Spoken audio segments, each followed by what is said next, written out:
मेरी जन्नत को सलामत रखना। 15 अगस्त की दोपहर है ये।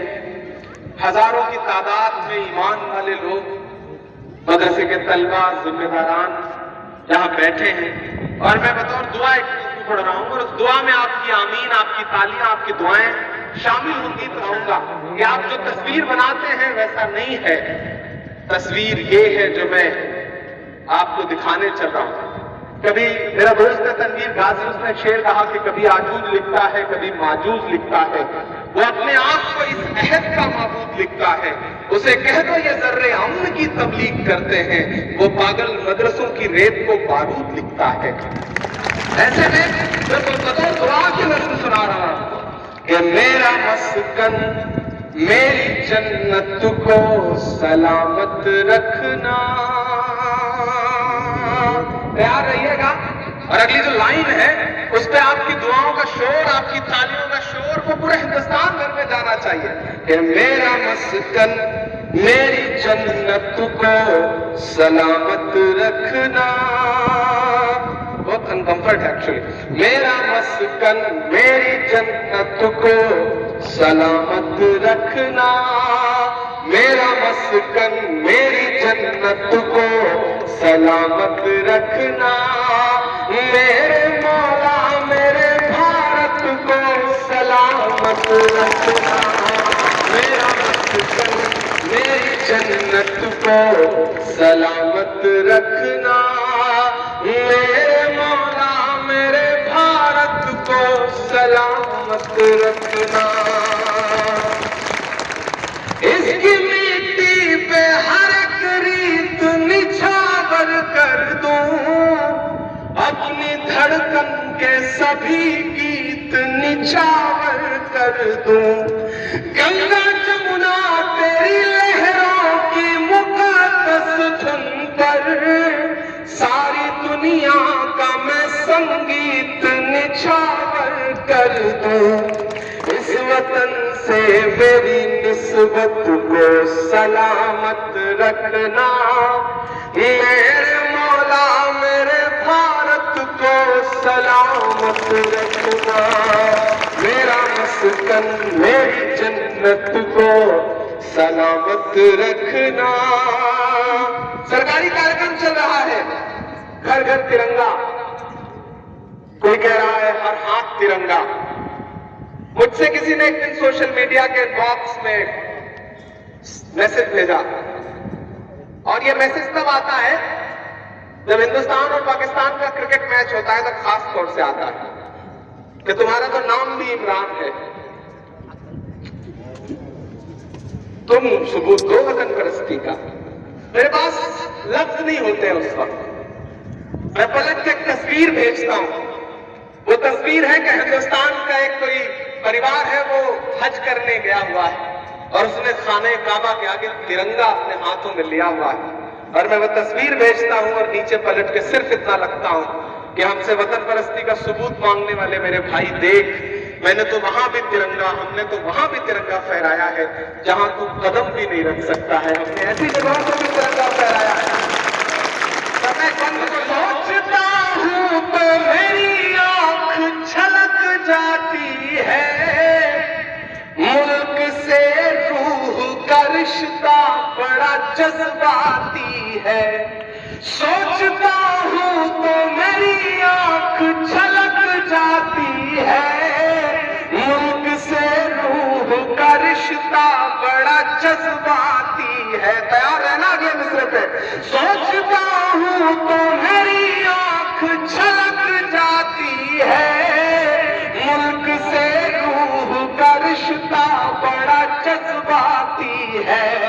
मेरे आका ने मदीने में कहा था ये कभी, हिंद की सिमत से एक ठंडी हवा आती है। ऐसी पाकीज़ा मोहब्बत को सलामत रखना।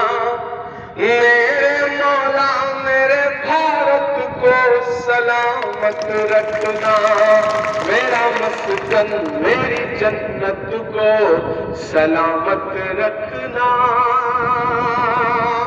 कुछ लोग कहते हैं कि इमरान तुम चीख चीख करके ये नज़्मे क्यों गाते हो, इन नज़्मों को क्यों पढ़ते हो? तब मैं उनसे कहता हूं कि हालात ऐसे बनाए गए जब हमें चीख चीख करके बोलना पड़ा।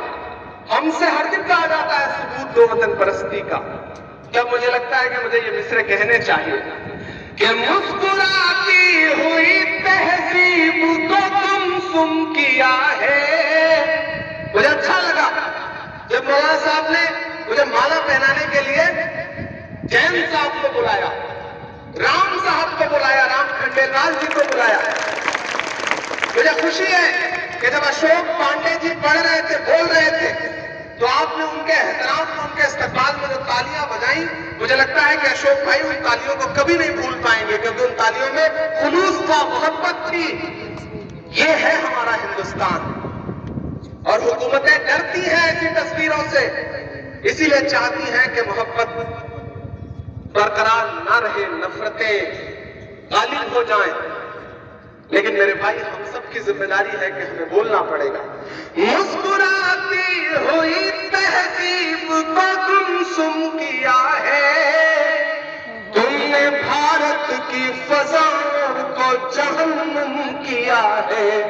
मेरे भारत से मेरा रिश्ता कुछ इस तरह का है, हमने इस मुल्क की मिट्टी से तयम्मुम किया है।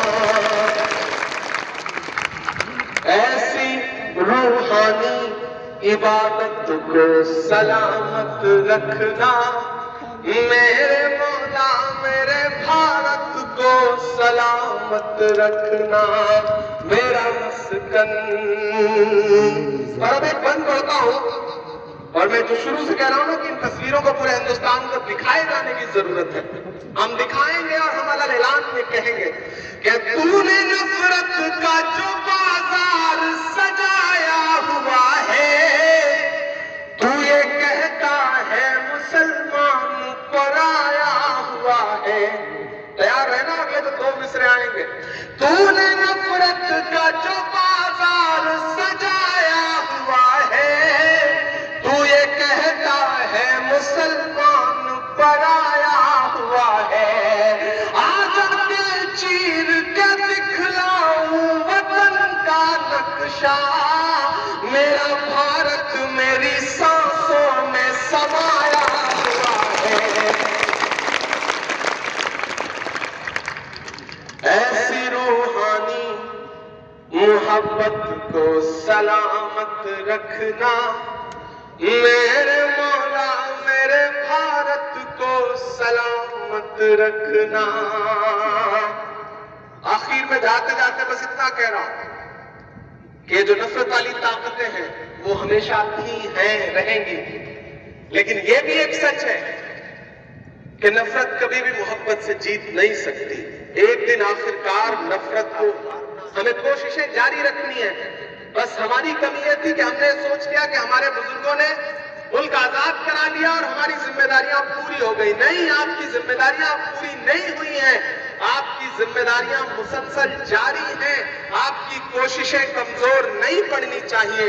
आपको हर 15 अगस्त 26 जनवरी ही नहीं बल्कि हर खूबसूरत मौके पर अपने हाथों में तिरंगा लेकर के पूरे हिंदुस्तान को बताना चाहिए। तो सोशल मीडिया एक बहुत बड़ा प्लेटफॉर्म है। मीडिया आपको नहीं दिखाएगा, मीडिया बायस्ड रहेगा। मैंने सुना है यहाँ कई सारे अच्छे पत्रकार हैं जो मील खेड़ा मदरसे की तमाम खबरें प्रायोरिटी में छापते हैं। मैं उनको सलाम कर रहा हूँ। मैं दिल्ली में बैठे हुए लोगों की बात कर रहा हूँ, वो बायस्ड होंगे। लेकिन फेसबुक, ट्विटर, इंस्टाग्राम, यूट्यूब इतना शानदार जरिया है अपनी बातों को दिखाने का। अपने हाथों में तिरंगा पकड़िए और भर दीजिए सोशल मीडिया ऐसी तस्वीरों से कि देखने वालों की भी आंखें हैरत में पड़ जाएं कि इतनी मोहब्बत। तब आप उनसे कहिए भैया हम करते तो पहले भी थे, दिखा पहली बार रहे हैं, दिखा दूसरी बार रहे हैं, दिखा तीसरी बार रहे हैं। और फिर भी अगर कोई बोले, फिर भी अगर कोई कहे कि नहीं जाओ, चले जाओ, यहाँ नहीं है तुम्हारी जगह, तो उनसे अलग ऐलान कहो कि नफरतों का लिए तिरपाल चले जाओ तुम, बात की छोड़ो इसी साल चले जाओ तुम। याद है ना?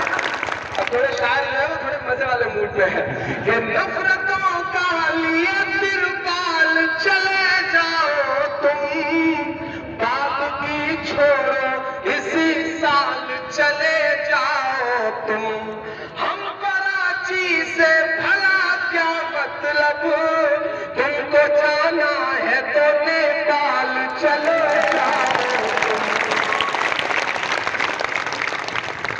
मेरे पुरखों की विरासत को सलामत रखना, मेरे मौला मेरे भारत को सलामत रखना, मेरा मस्कन मेरी जन्नत को सलामत रखना, मेरे मौला मेरे भारत को सलामत रखना।